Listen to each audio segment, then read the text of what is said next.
Welcome back to another video. Today we're talking about how you can make your band sound better live.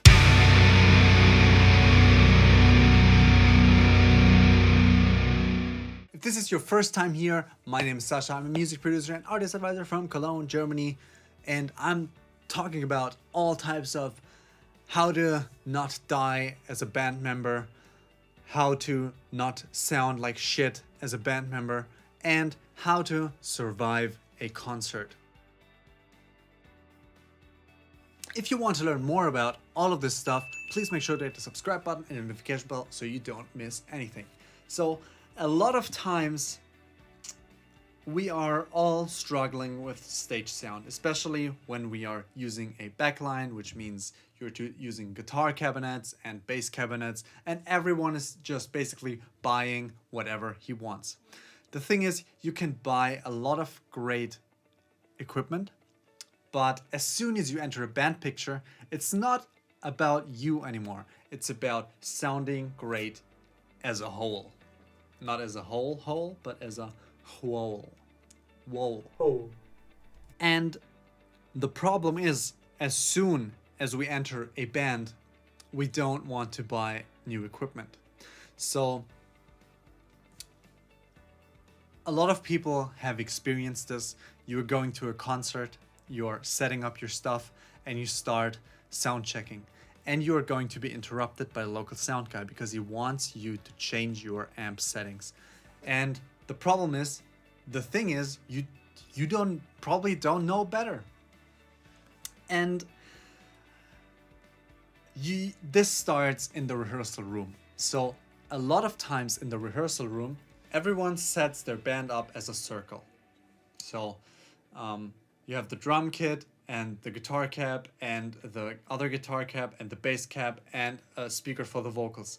That's a good thing, so you can play with each other and everyone can hear what everyone is playing. But this is completely irrelevant as soon as you enter a stage, because your stuff is most of the times coming from the back, or you decide to have the guitars on the side, which a lot of people do because they want other people to see their equipment, which I will not understand to this day. And it's a lot easier if you have it coming from the sides, but that is a discussion for another day. So it starts in the rehearsal room. So what can we do? What can you do? So you start by setting up your equipment as in a live setup, and the drummer is sitting there. You have your guitar cab, you have your other guitar cab, you have a bass cab, which is the classic backline. And maybe you have a keyboard player, and that's how you start. So, and then you start playing guitars and drums and bass. And especially with guitars, and every guitarist has a weird taste and everyone likes a different amp. And this is a difficult thing for most guitarists because they believe in their sound and they have tweaked it to death and they don't want anything to change. But the truth is, it may sound good on its own, but it's probably going to sound like shit with another guitar player. So if you have different amps and different cabinets, you really have to play a lot of guitar together and try to tweak the sound. So maybe your Marshall, you have to get lost of some mids in your Marshall and have to maybe get lost of the mids in the other guy's Hughes and Kettner, and maybe boost his mids, and you boost your highs, but you go low on your mids and you go low on his highs, because it's really about how those amps can complement each other and not who is louder than the other one. And as soon as you find a sweet spot on how your amps can actually complement each other, you don't have to be as loud anymore as you thought you would have to be. The next thing with guitars, especially guitar amps, the problem is, and you have to really remember this, guitars and vocals are fighting for the same frequencies as well as keyboards. It gets more difficult once you have a keyboard and two guitar amps. So guitars and vocals are fighting for the same frequency range, and as soon as you level your guitars with each other and you complement the sounds of your two different guitar rigs, you can start getting the vocals to it and find out what does the vocal sound like. Maybe you listen to the singer and you hear that it's somehow canceling each other out, and then you hear a certain guitar note, maybe the 6th fret on the 3rd string, you hear it louder than the vocalist's voice on a specific thing, and the vocalist just gets lost through canceling each other out. So you really have to play with and take the vocal as an instrument for once, right? So they don't kill each other. So the two guitar amps and the vocals have to play each other really good.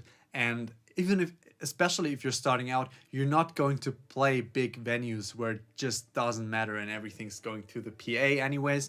But in smaller clubs and you're playing amps and you're playing a drum kit, there's not much coming through the PA that's complementary, and a lot of the bass, not the bass, but the bass is coming from stage. So as soon as you have the guitars set up with each other, and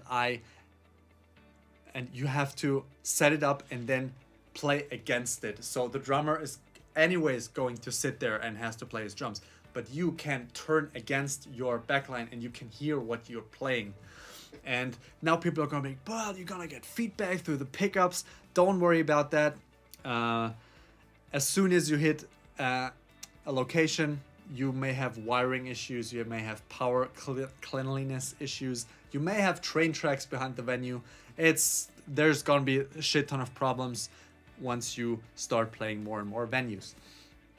So really level those out against each other. And then we're coming to the bass. And I've always found bass gear to be very weird equipment. They always have EQs, they have different knobs. Then the bass has 5 different knobs. Then there's active basses with more knobs. And then you have a push-pull and an outer ring to the inner ring. The bass and the drums are the foundation of everything you're doing. So your bass player and your drummer should play a lot together, and they have to complement each other as well. And you are going to get problems if they are off. The problem is with low end, especially with the kick drum and the bass, they can cancel each other out as well. This is nuance stuff, but the thing about sound is that nuances make the difference, because everything is a nuance. Your guitar neck wood makes a difference to the sound. If it was another type of wood, it would sound different, and that's just the truth. So set your stuff up in the rehearsal room, like on stage, and listen to what your backline, what your cabs and what your music sounds like. And then it's not just the technical stuff. Your technical equipment has to complement your art. So if you are playing a specific kind of music, it has to translate through the amps. And if you go into a location and sound shitty, there's no sound guy that can really save you, because he's just going to fight against your instruments. And really think about what your equipment is doing to your sound. And it's very important to level everything against each other. And I'm repeating myself, it's very important to level everything against each other to make things complement each other. And if it complements each other, you don't have to be so loud, which is important for smaller venues as well, because it's going to be a weird sound. So, and if you take your show to a location, you have a long guitar cable, hopefully, or you have a wireless system. So as soon as you are sound checking, or as soon as you are going on stage, really take the time and walk in front of the stage and turn around and listen to what your stuff sounds like and tweak it, because rooms are different. Rooms are changing. And if the local sound guy doesn't tell you to change anything. Listen to it anyways. Does it sound good? You go to concerts if you're in a band. Just make it sound good. Don't overdo it. Tweak a little bit, like 1 to 2 minutes, and it's done. It's going to change completely when people are in the location, but your live sound starts with you. And the last tip I have to bring here is to start to not depend on anything else than the kick and the snare. These are the things that you are going to hear. You're going to hear the snare every time. The snare is the loudest thing, always. Big stage, small stage, micro stage, no stage. The snare is always the loudest fucking thing in the room.